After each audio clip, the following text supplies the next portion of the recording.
आदरणीय प्रधानमंत्री जी का अभिनंदन और स्वागत करते हैं।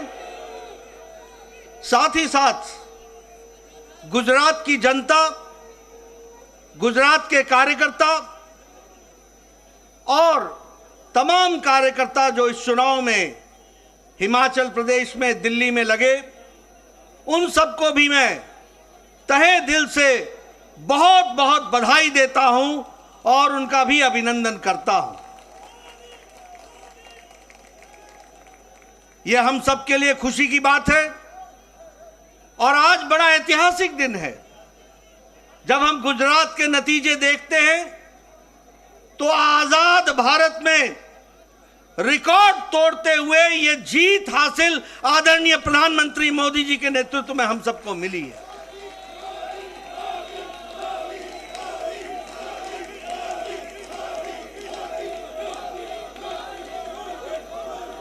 इस प्रचंड ऐतिहासिक जीत ने इस बात को स्पष्ट कर दिया है जिसकी नींव आदरणीय प्रधानमंत्री जी ने भारत की राजनीति में रखा है, और वह है विकासवाद, विकास की कहानी। सबका साथ, सबका विकास, सबका विश्वास और सबका प्रयास, इस मूल मंत्र को लेकर जिस अथक प्रयास के साथ आदरणीय प्रधानमंत्री जी ने गुजरात की जनता, देश की जनता की सेवा की है, वह हमको प्रचंड जीत में दिखाई देती है। हम जानते हैं कि विकास के साथ साथ कल्याणकारी नीति गांव, गरीब, वंचित, पीड़ित, शोषित, दलित, समाज के अंतिम पायदान पर खड़ा व्यक्ति, उन सब के लिए जो आपने नीतियां बनाई, जो आपने कार्यक्रम बनाए, जो उनके दुख दर्द को समझा, जो उनके आंसुओं को पोंछने का आपने काम किया, उस गरीब के घर में रोटी मिल सके इसकी व्यवस्था की, उसके घर में अच्छा सा शौचालय हो जाए और वो जीवन इज्जत के साथ जी सके, इस यह परिवर्तन आपने ला करके दिखाया है।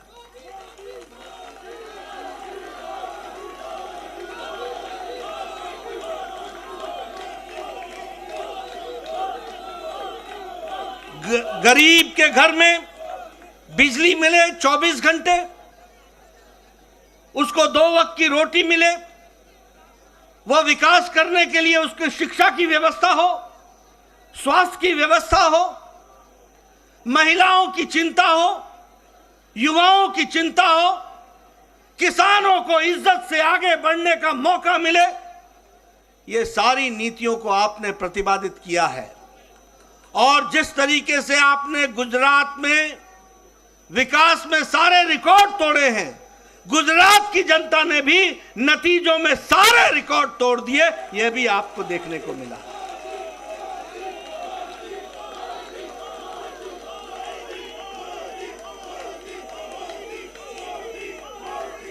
हमें मालूम है 52.5% वोट हमारे को मिला गुजरात में, और उसके साथ साथ 156 सीटों पर हम विजय हासिल कर पाए हैं। जहां तक कांग्रेस का सवाल है, पिछले चुनाव में 41.4 से घट करके 27.3% पर कांग्रेस आकर के खड़ी हो गई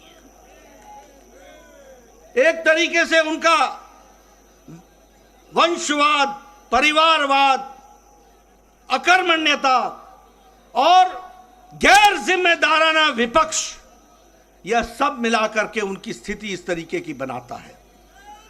मैं यह भी कहना चाहता हूं, एक नई पार्टी आई गुजरात का अपमान करने के लिए। वो नई पार्टी क्या करती थी? एक पेपर लेकर के आए उनके नेता और कहने लगे, ये देखो, इसको नोट कर लो, और मैं यहां भविष्यवाणी करता हूं कि गुजरात में सरकार उनकी पार्टी की आ रही है। ऐसा गैर जिम्मेदाराना पार्टी का नेता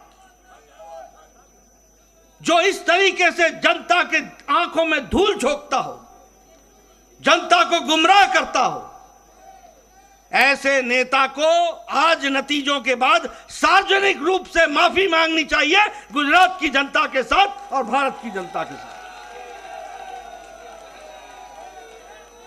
यह कैसी राजनीति है? देखो, मैं लिख के दे रहा हूं, भविष्यवाणी कर रहा हूं। और दूसरा रिकॉर्ड उसने क्या तोड़ा? और दूसरा रिकॉर्ड क्या तोड़ा कि आजाद भारत में आज दिन तक ऐसा कोई नेता नहीं हुआ जो बोर्ड लेकर के चलता हो कि मैं कट्टर ईमानदार हूं। बोर्ड लेकर के ऐसे अपने बारे में बताने की आवश्यकता पड़ जाए, आप समझ सकते होंगे कि ये कितने कट्टर बेईमान हैं। मैं आदरणीय प्रधानमंत्री जी ने हम सबका मार्गदर्शन करना है, मैं अधिक समय नहीं लूंगा, लेकिन मैं फिर से गुजरात में जो हमें सफलता आपने दिलाई और आपके नेतृत्व में हमें मिला है, और जिस हर्षोल्लास के साथ सारा देश हर्षोल्लास के साथ है, मैं आपको भी बधाई देता हूं और आदरणीय मोदी जी का अभिनंदन करता हूं, स्वागत करता हूं।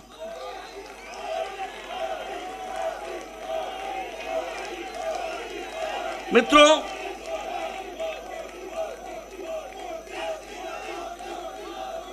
मैं हिमाचल प्रदेश के बारे में भी कहना चाहता हूं। हिमाचल प्रदेश के मैं कार्यकर्ताओं को बधाई देता हूं, अथक प्रयास उन्होंने किया, बहुत मेहनत की। यह ठीक है कि हमें सफलता नहीं मिली, लेकिन यह भी ध्यान रखना चाहिए कि राज जरूर बदला, लेकिन साथ में राजनीति के रिवाज भी बदले। पहले जब पार्टियां बदलती थी तो 5% से वोट का फर्क पड़ता था। आज ठीक है कि हमारी सरकार नहीं बन पाई, लेकिन हमारे को 0.9% यानी 0.90 यानी 1% से कम वोट से हमारा फर्क रहा है। इस बात को भी हमको समझना चाहिए। मैं कार्यकर्ताओं को बधाई देता हूं और साथ ही साथ जो सरकार में आने वाली पार्टी है उनका स्वागत भी करता हूं, अभिनंदन भी करता हूं।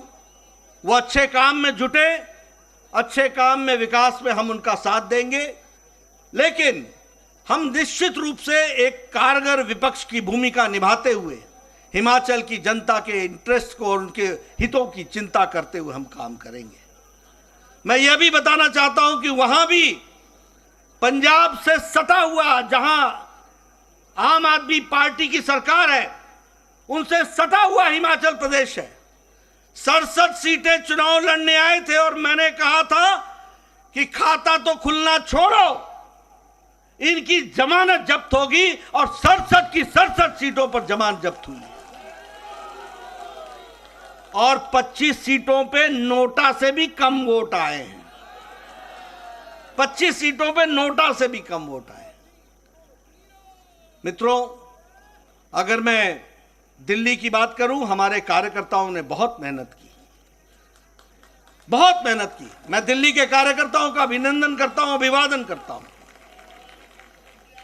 मैं यह भी बताना चाहता हूं कि यहां की दिल्ली की सरकार ने एमसीडी का 33,000 करोड़ रुपए जो एमसीडी को देने थे वो देने से वंचित रखा। मैं यह भी बताना चाहता हूं कि 720 करोड़ रुपए जो स्वास्थ्य के लिए देने थे, उससे देने से उन्होंने एमसीडी को वंचित रखा।